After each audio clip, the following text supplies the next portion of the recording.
My name is Mohamed Bazza. I'm a senior officer specialized in water resource and agriculture or water management in the Food and Agriculture Organization of the United Nations, shortened name as FAO, which is the world organization in charge of fighting hunger and poverty through specifically through rural development and agricultural development and fisheries and forestry and so on, which are the drivers for fighting hunger. Sorry, are there coins in your pocket or something? Because I can hear it. Yeah.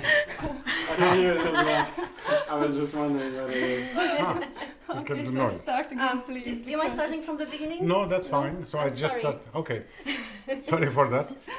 No problem. My name is Mohamed Bazza. I'm a senior water resource officer in the Food and Agriculture Organization of the United Nations, the world organization in charge of fighting hunger and promoting development through the promotion of development and rural development and agricultural and economic development in general. Of course, by rural development, we mean the agricultural development, but also fisheries, forestry, and all the living conditions and ecosystems in the rural areas and also peri-urban areas. With respect to the 2030 Agenda for Sustainable Development, I think you have seen what the world community related to sustainable development has produced over the last 3 years of work, which consists of 17 goals, and also each of the goals, of course, the goals concerned with different areas of work and sectors and subsectors, and so are cross-cutting areas. But also with each development goal, there are targets to be achieved by 2030 by countries.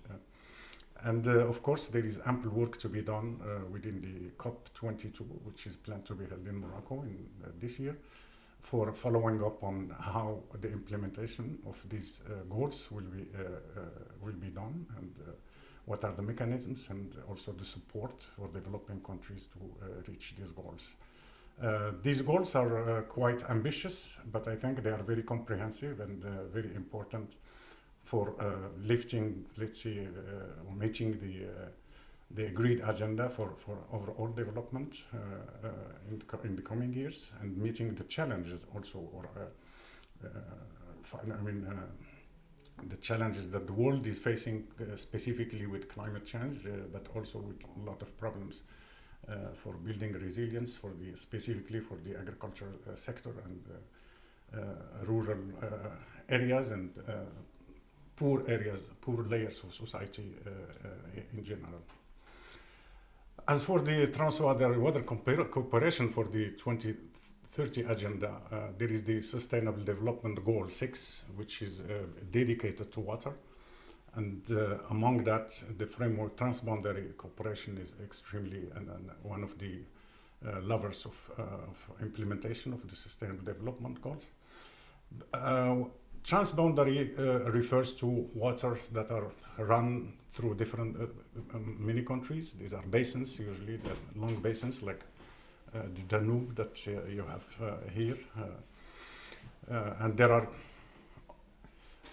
large number of basins that are shared or that run across several countries, and these transboundary waters not include also transboundary groundwater, which tend to be omitted very much, and which are extremely important. Their numbers are over 240 or 250 transboundary groundwater resources.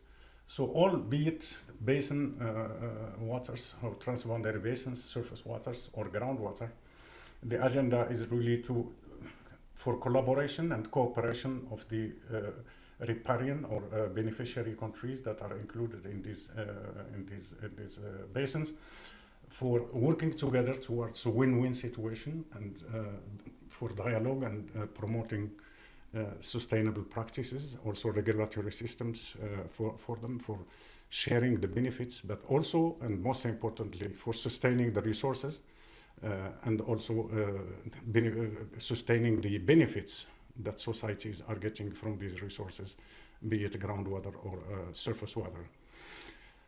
Now, how does transboundary water cooperation contributes to sustainable development? This is a very good, very important question.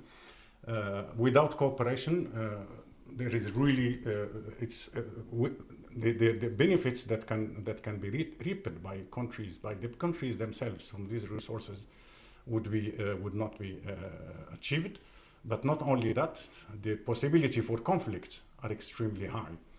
The collaboration is a way of really limiting conflict and dialoguing towards what is common and towards, let's say, the actions that can be done collectively and individually for the countries to benefit from these. I would like to add that in addition to transboundary water cooperation, we should also talk about trans-country cooperation on water. Cooperation on water is extremely important for the exchange of benefits, but also for joint work by countries, for support from developed countries to developing countries, because the issues and that can arise from the dwindling water resources and from water scarcity, and also the crisis related to water, they often spill beyond the regions concerned by these conflicts, such as migration and a lot of other issues that run across the world at times, not only for neighboring countries. So collaboration on water in general, whether within transboundary resources or on water in general, is extremely important.